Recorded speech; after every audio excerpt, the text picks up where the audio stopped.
حضرت سلطان باہو رحمتullah تعالی علیہ کے ایک خادم ہوئے ہیں، ان کا اصل نام امیر بابا لکھا ہے بعض جگہوں پہ، لیکن ان کو کدن میاں، کڈن میاں، بڈھے میاں کئی ناموں سے یاد کیا جاتا ہے۔ بڑے درویش تھے، صاحب حضوری آدمی تھے۔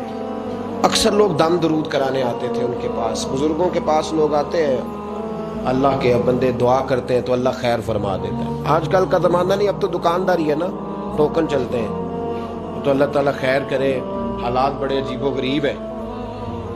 تو ان کے پاس لوگ آیا کرتے تھے دم کرانے۔ انہوں نے نا دور ایک برتن رکھا ہوا تھا، تو کوئی آدمی آتا تو تھوڑا سا اس میں نذرانہ ڈالتا، تو کہتا حضرت جی میرا یہ کام ہے، یہ کر دیں۔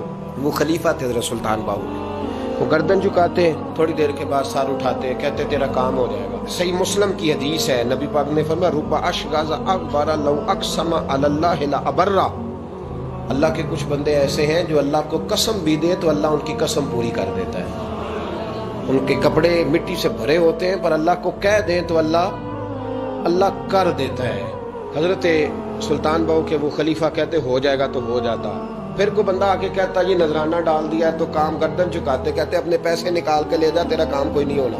ایک دفعہ کچھ سید زادیاں آ گئیں، انہوں نے آ کے نا اس زمانے میں 100 روپیہ، سمجھ لے کہ آج کا 1,00,000 روپیہ بابا جی کے نذرانے والے گلے میں ڈالا اور آ کے کہا کہ بابا ہمارے نا ایک بچے کو سزائے موت ہو گئی اور حلفاً بتاتے ہیں کہ ناجائز پھانسی کا حکم ہوا ہے، تو تیری رب رسول کی بارگاہ تک رسائی ہے، مہربانی کر، سیدوں کا بچہ ہے، مہربانی کر۔ بابا جی نے گردن چکائی اور کہا اپنا 100 روپیہ نکال کے لے جاؤ، مشکل ہے بچہ بچے تو میں کچھ نہیں کر سکتا۔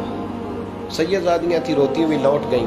بچے کی نانی زندہ تھی، ان کو جا کے بتایا تو وہ رونے لگ گئیں، کہنے لگی تمہیں بات نہیں کرنی آئی، اللہ کے بندے بڑے نرم دل ہوتے ہیں، تمہیں منانا نہیں آیا، ورنہ یہ ہو سکتا تھا۔ میں جاتی ہوں۔ وہ آئی، 100 روپیہ ڈالا اور بابا جی امیر صاحب کے پاس بیٹھ کے کہنے لگی بابا بات یہ ہے کہ ہم سید ہیں، ہے سارا ہمارے گھرانے کا، پر چلو آج تک رسائی تیری ہے، آج کل تیرے تعلقات مضبوط ہیں تو مہربانی کر، کوئی غلط بات نہیں، بچے کو پھانسی غلط ہو رہی، مہربانی کر۔ بابا کہنے لگا اماں میرے بس میں نہیں، میں بھی تو اللہ کا کمزور بندہ ہوں نا، مالک کا کمزور بندہ ہوں، کو ضروری نہیں، دعا پہ فضل ہوتا ہے، اگر اس کی مشیت ہو تو پھر بندہ کیا کر سکتا ہے۔ تو اماں یہ کام نہیں ہو سکتا۔ تو اماں رونے لگ گئی، کہنے لگی کوئی نہیں، میں قیامت کے دن حضور کی بارگاہ میں تیری شکایت کروں گی، میں کہوں گی کہ میں نے بتایا تھا میں سید ہوں، اس نے توجہ ہی نہیں کی، میرا کوئی خیال ہی نہیں کیا۔ بابا صاحب فرمانے لگے اماں پیسے نہ نکالنا، جا تیرا کام ہو جائے گا، جا تو ہو گیا تیرا مسئلہ حل، ہو جائے گا۔ وہ آپ پیسے رکھتے تھے تو سال کے بعد، 6 مہینے کے بعد، مہینے کے بعد جا کے حضرت سلطان باہو کو دے کے آیا کرتے، وہ وہاں لنگر میں یا کسی جگہ خرچ کرتے تھے۔ جس دن اس بچے کی پھانسی کا وقت تھا نا، تو وہ بابا جی حضرت سلطان باہو کے پاس چلے گئے۔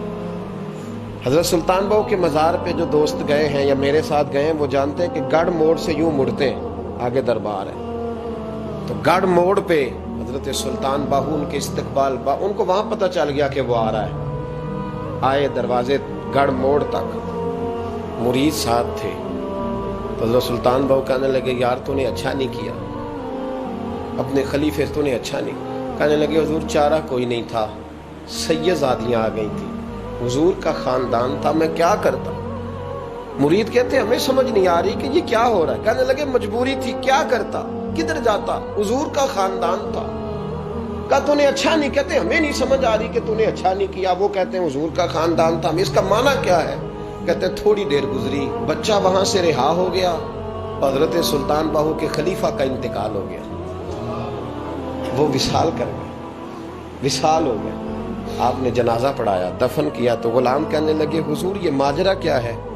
آپ فرمانے لگے اس نے اللہ کے حضور دعا کی تھی کہ مولا جناب اسرائیل نے اس دن کسی نہ کسی کی روح لینے جانا ہے نا، تو میری لے جائے۔ اب سید زادیاں دروازے پہ آ گئی ہیں، تو سادات کو تو خالی نہیں نہ بھیجا جا سکتا، مصطفیٰ کا خاندان ہے، حضور میری روح لے جائی جائے اور اس سید زادے کو چھوڑ دیا جائے۔ فرمائے اس نے اللہ کے حضور قربانی دے کے وَفَدَيْنَاهُ بِذِبْحٍ عَظِيمٍ، جس طرح حضرت اسماعیل کے لیے مینڈا آ گیا تھا تو ان کی جگہ ان کی روح کو قبول کر لیا گیا۔